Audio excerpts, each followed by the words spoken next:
تو اس نے وصیت میں اپنے بیٹے یزید کو ایڈوائس کی امیر شام نے کہ آپ کے لیے میں نے ہر راستہ ہموار کر دیا ہے آپ کی حکومت کے لیے، اقتدار کے لیے، لیکن یہ جو 3 اشخاص ہیں، شخصیتیں ہیں، جب تک آپ ان سے بیعت نہ لیں تو آپ کی حکومت تمانیت حاصل نہیں کر سکتی۔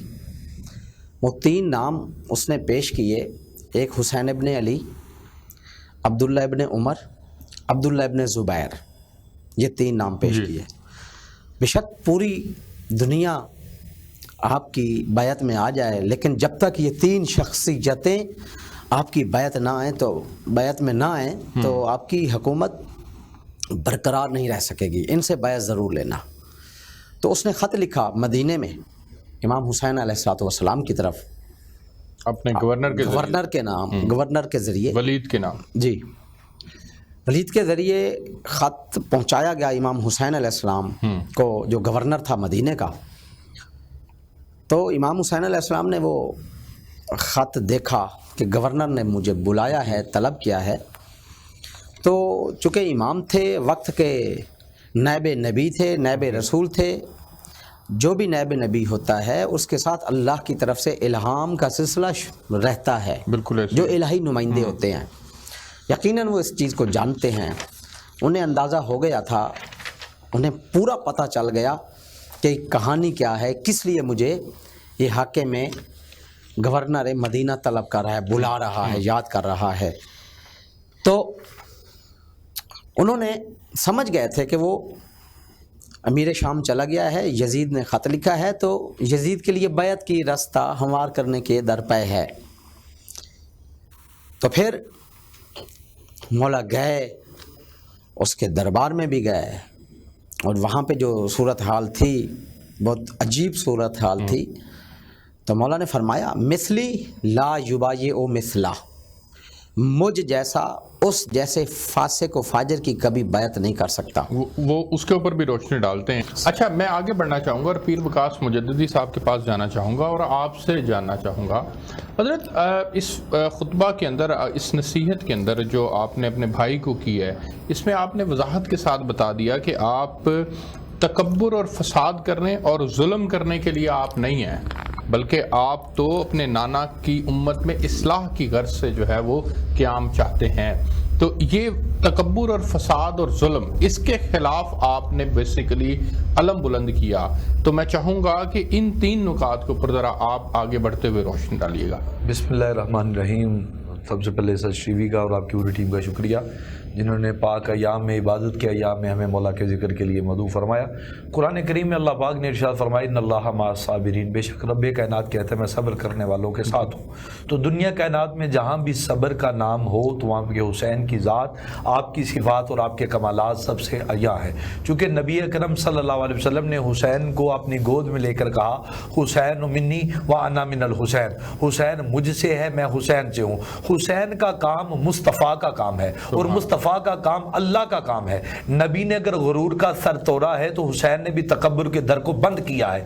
یزید نے سب سے پہلے جب خلافت کے اوپر جب تخت پہ آیا تو اس نے پہلے یہ کام ہی یہ کیا تھا، اس نے کہا کہ آج کے بعد کوئی دربار میں امیر اور غریب کا فیصلہ برابر نہیں سنا جائے گا، امیر کے لیے الگ عدالت ہوگی، غریب کے لیے الگ عدالت ہوگی، اور وہ مسافہ نہیں کرتا، تقسیم کر دیا۔ پہلا اس نے ڈیوائیڈ، وہ جو نبی پاک نے کہا تھا نا ہمارے اسلام کی مساوات کی، اجمی پر برتری نہیں ہے، وہ خطبہ حجۃ الوداع کا جو تھا نبی اکرم نے جو دیا تھا اور جو پیغام دیا تھا کہ دو مساوات کا، جو عدل کا، اس نے پہلے نبی پاک صلی اللہ علیہ وسلم کی تعلیمات کا جو ہدف تھا وہ ایک اپنے قربی صفا میں جب نماز میں ہم کھڑے ہوتے تھے، جسے شاعر کہتا ہے کہ ایک ہی سب میں کھڑے ہو گئے محمود و یاد، نہ کوئی بندہ رہا نہ کوئی بندہ نواز۔ تو اسلام چونکہ ایک چاہتا تھا، برابری چاہتا تھا، ایک عدل اور محبت چاہتا تھا، تو یزید نے سب سے پہلے تو وہ اس نے انگیز چلا قرآن و حدیث کے، اس نے کہا نبی پاک صلی اللہ علیہ وسلم کو تکبر، اللہ تعالیٰ نے جب نبی پاک معراج کی شب گئے نا تو خالق کائنات نے کہا محبوب تو عرش پہ آیا ہے میرے پاس معراج کرنے کے لیے، تو میری بارگاہ میں کوئی تحفہ بھی لے کے آیا ہے؟ تو کہا مالک کائنات وہ لے کے آیا ہوں جو تیرے پاس نہیں ہے۔ تو رب نے کہا محبوب میں تو ان اللہ علی کل شیء قدیر ہوں، تو وہ کون سی چیزیں ہیں جو میرے پاس نہیں ہے تو لے آیا ہے؟ فرمایا یا اللہ میں 2 چیزیں لے کے آیا ہوں جو تیری خانہ قدرت میں تیرے پاس نہیں ہے، 2 بندوں میں ہے۔ مالک نے کہا وہ کیا ہے؟ فرمایا ایک میں توبہ لے کے آیا ہوں،